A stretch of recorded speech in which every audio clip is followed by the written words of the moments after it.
Bonsoir à tous, on est le jeudi 3 novembre 2022. Je vais commencer cette vidéo par lire un passage au hasard de la Bible.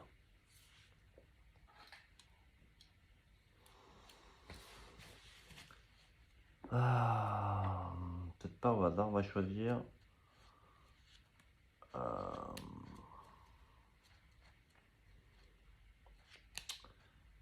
les psaumes de David, je pense.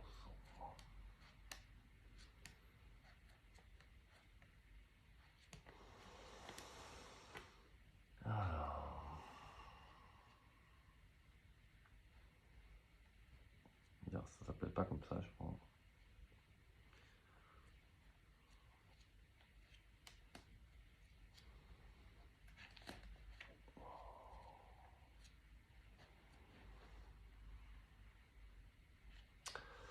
Si, ça s'appelle les psaumes en fait.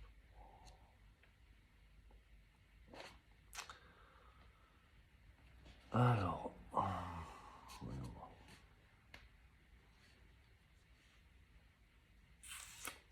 Psaume 140, pas mal.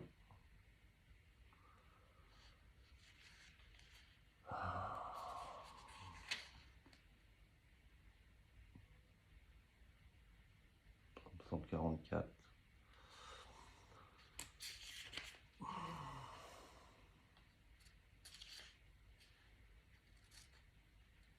Il y en a qui s'appelle Louange cosmique. Bon. Je prends mes lunettes.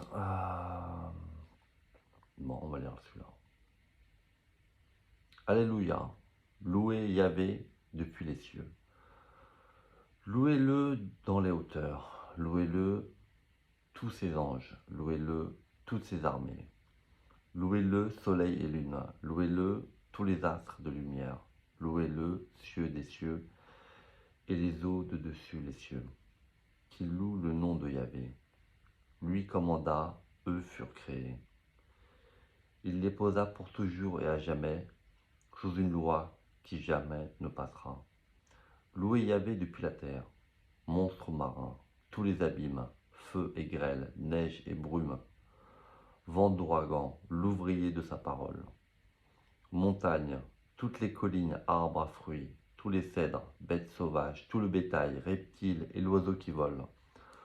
Roi de la terre, tous les peuples, princes, tous les juges de la terre, jeunes hommes, aussi les vierges, les vieillards avec les enfants. Qu'il loue le nom de Yahvé, sublime est son nom, lui seul, sa majesté par-dessus terre et ciel. Il rehausse la vigueur de son peuple, fierté pour tous ses fidèles. Pour les enfants d'Israël, le peuple de ses proches. Alléluia. Magnifique poème, prière du prophète roi David.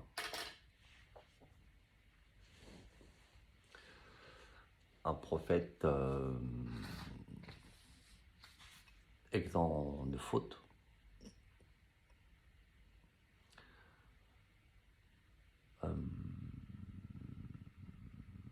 On lui, selon la Bible, il a eu une relation avec une femme mariée.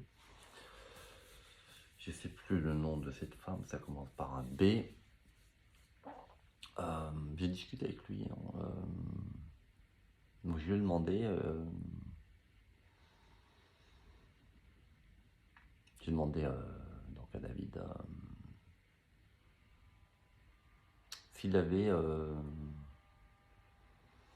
ce qu'il en était en fait de cette relation avec cette femme qui était mariée. Bethsabée, non, c'est pas ça.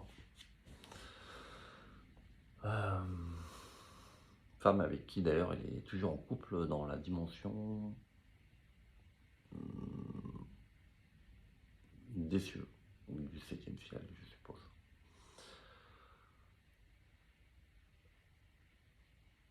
Donc je lui ai demandé s'il avait touché ou embrassé cette femme qui était mariée.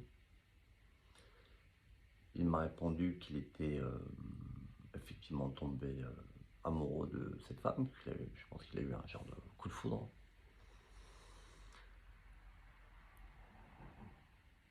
Mais quand je lui ai demandé s'il l'avait embrassé, il m'a dit qu'il ne faisait pas ces choses-là à cette époque.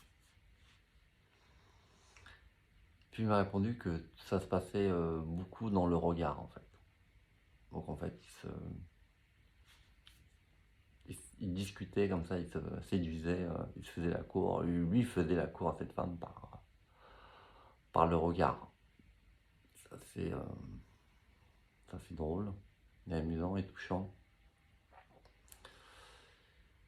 Il m'a expliqué qu'un jour, il y a eu une guerre et que le mari de cette femme devait aller à la guerre et qu'il est mort pendant cette guerre. En tout cas, le roi David m'a assuré qu'il n'avait pas touché cette femme avant que son mari soit mort. Et je le crois. C'est un prophète qui est noble de cœur, qui est pur.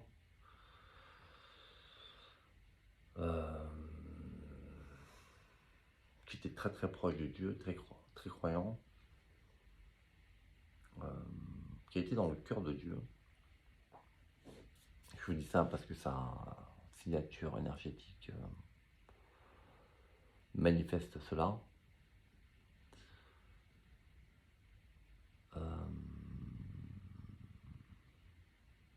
Et ensuite, après,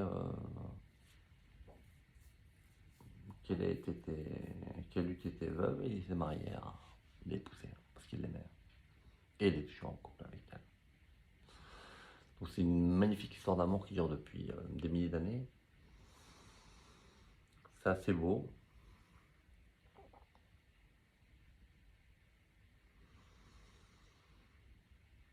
Donc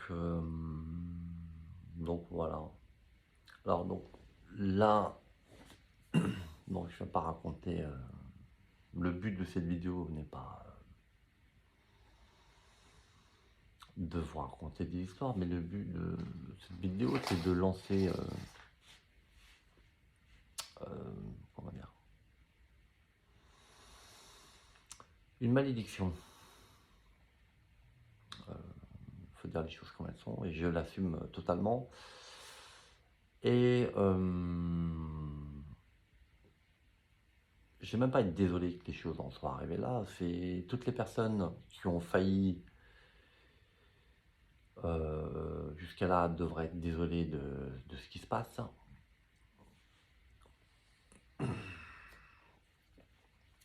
Là, ce qui se passe en Israël, ça dépasse l'entendement. Le niveau de folie, d'arrogance des gens en Israël, je parle du leadership politique, est assez incroyable. C'est pas le seul pays où il y a des gros cons à la tête du pays. Sauf que là, il s'agit de la Terre Sainte d'Israël. Et ça pose d'énormes problèmes. Les mecs, ils comprennent pas sur quoi, où ils sont en fait. Quant au rabbin, il y en a beaucoup de sages, c'est sûr. Il y en a un qui m'a contacté par esprit. Un homme qui a l'air très sage. Il m'a dit qu'on ne pouvait pas rentrer de cette façon en terre d'Israël et que le Messie devait rentrer de belle façon. Je comprends tout à fait. Je suis tout à fait d'accord avec lui. Sauf que ça aurait dû être fait depuis 2 ans, déjà.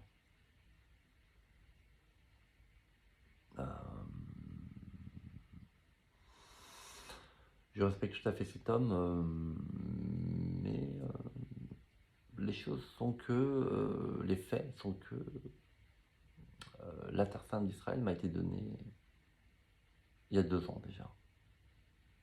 Je n'ai pas besoin de rappeler la date, vous la connaissez. Donc là, il y a un gouvernement qui est en train de se former en Israël et c'est une provocation envers Dieu et le Messie des Juifs que les Juifs attendent depuis 3333 ans, si je ne me gourre, ou 34 maintenant. Et on va certainement pas tolérer ça. D'où cette vidéo.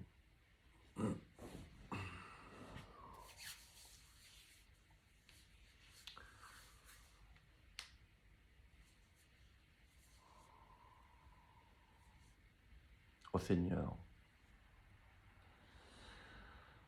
Seigneur de sagesse et d'amour, montre ton amour à ton Fils le puissant. Manifeste ta gloire et ta colère en terre sainte d'Israël. Punis les arrogants, ceux qui s'élèvent au-dessus de la loi de Dieu et de Yahvé.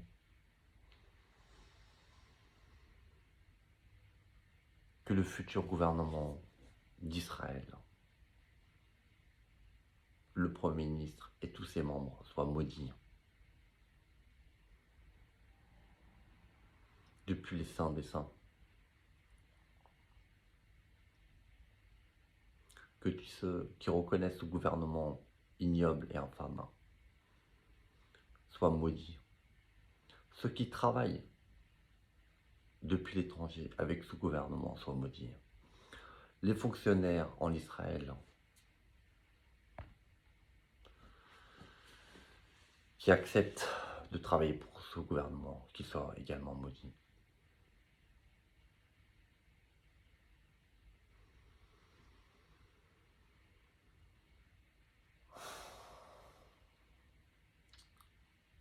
Ça ne s'arrête pas là, et je vais continuer donc avec un deuxième pays qui s'appelle l'Iran.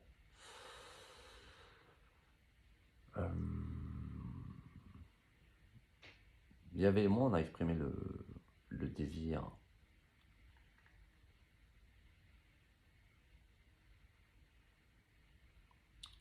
et le vœu, le souhait, sous forme d'amour, que toutes les sanctions contre l'Iran soient levées, donc que tous les fils de pute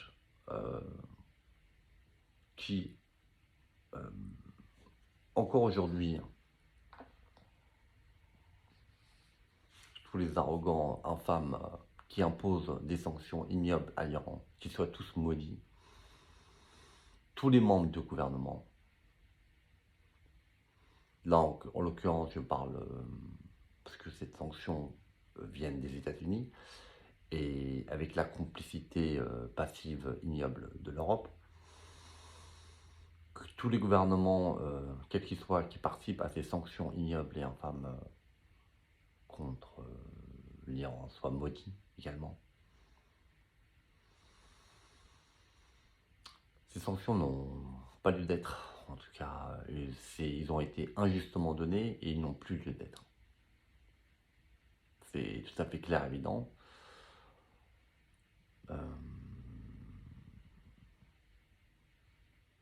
Ce pays, l'Iran, vraiment, c'est un pays tout à fait extraordinaire. Ils ont développé une tradition de sagesse qui est vraiment unique. Je pense pas qu'il y ait dans le monde un autre pays comme ça. C'est un pays qui a résisté à beaucoup de choses et qui a subi cette oppression venant de l'extérieur avec la complicité d'Israël et des États-Unis. Tout ça lié à quoi? Lié à la possession, l'attachement de la Terre Sainte.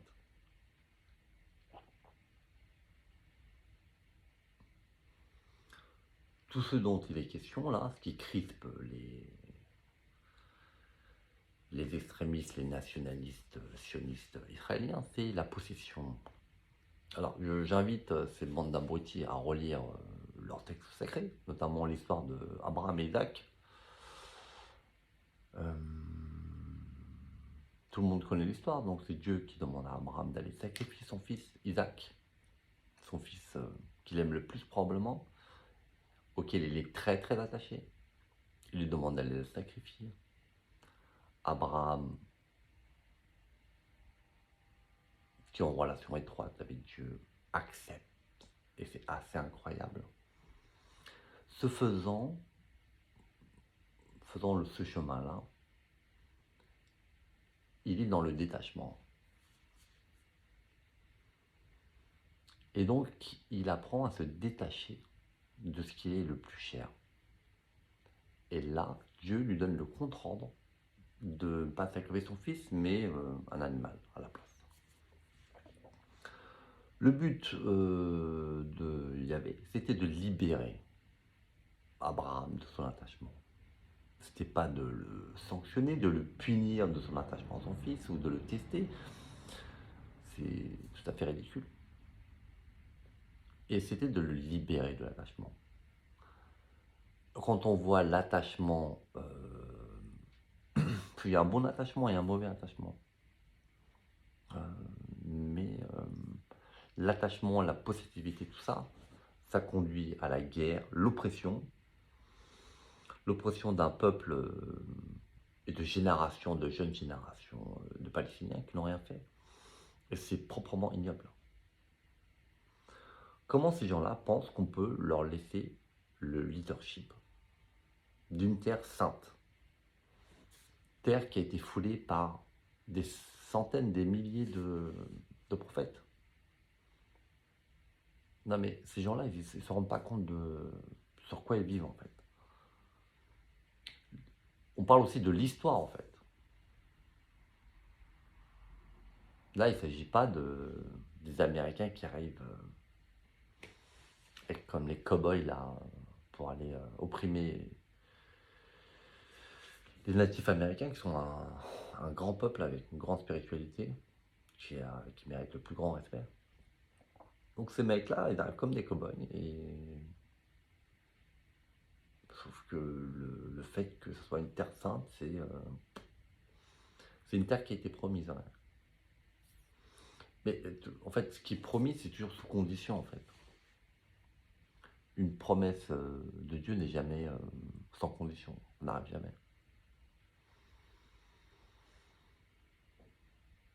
Mais moi qui suis censé être un archange, Dieu m'a dit qu'il me donnerait sa bénédiction sous condition et qu'il pouvait me retirer cette bénédiction. Vous imaginez? S'il peut dire ça au Fils le plus saint, qu'en est-il de vous?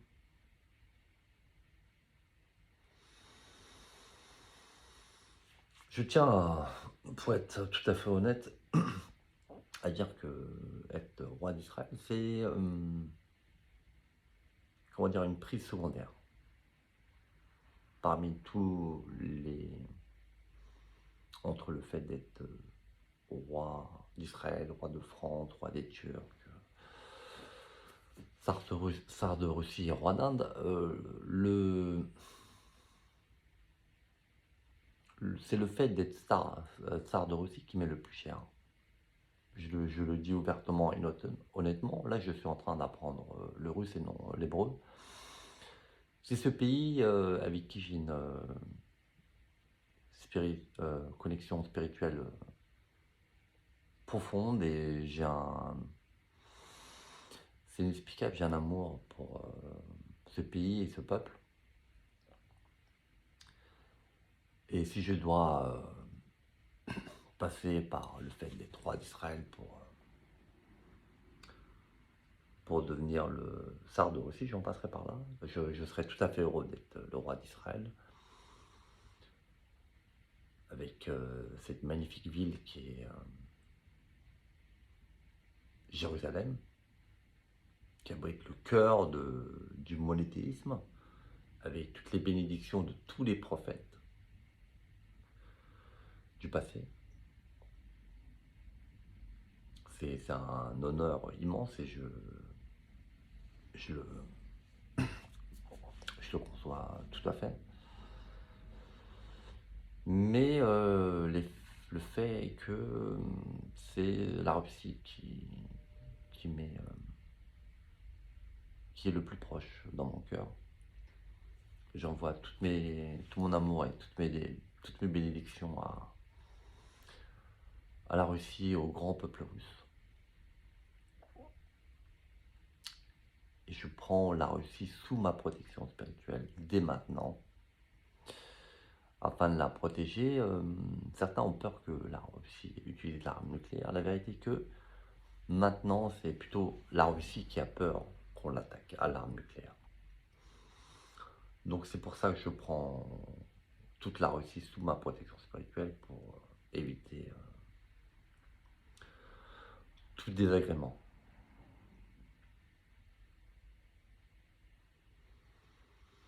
Les gens aiment se faire peur avec cette histoire d'armes nucléaires, c'est tout à fait ridicule. Vous croyez qu'on a fait tout ça, là, toute cette tradition et toutes ces choses pour en arriver à la fin du monde, à une guerre nucléaire totale. Non mais vous êtes complètement con, quoi. Il s'agit d'aller vers le paradis terrestre, non pas d'aller vers la destruction totale de la Terre, quoi. Là, les gens se font peur. C'est tout à fait ridicule. Après, il y a des gens qui sont fous sur cette planète, c'est sûr. Mais je crois que tout le monde a compris qu'on ne pouvait pas en passer par là. Après, qu'il y ait des guerres conventionnelles, pourquoi pas, à chaque fois, c'est un échec de la sagesse. C'est lié à des volontés de pouvoir et de possession, de territoire et de domination. Et à chaque fois, ce sont toujours les peuples qui en payent le prix. Ouais. Ah. Et les enfants. Les enfants, ces pauvres enfants qui en payent le prix. Je vais faire cette vidéo sur les enfants bientôt.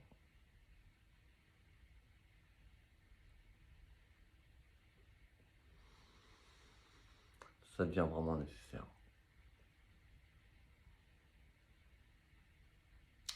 Donc voilà.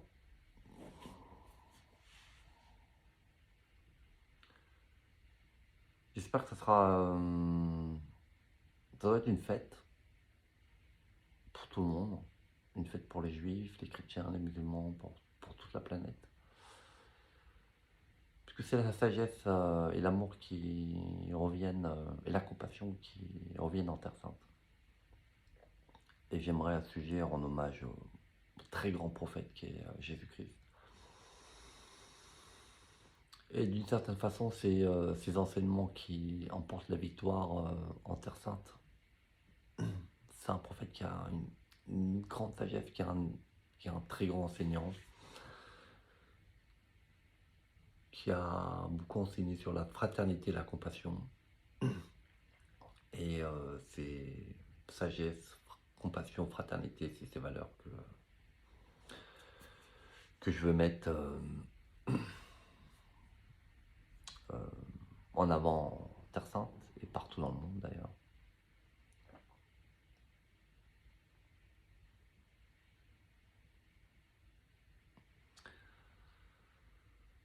Ce grand prophète, le Christ, et tous les autres sont avec nous. Leur esprit, leur sagesse, et leur bénédiction, leurs cœurs sont avec nous en Terre Sainte et partout dans le monde. Et pour terminer, j'aimerais envoyer mes bénédictions à l'autre grand amour qui est l'Ukraine. En étant tsar de Russie, je serai près d'eux, amicalement. Donc je leur envoie chaleureusement tout mon amour et mes bénédictions, et Je leur souhaite le meilleur pour l'avenir. Ils ont prouvé au monde à quel point ils étaient extraordinaires. Je tiens à leur dire à quel point je les admire et je les aime.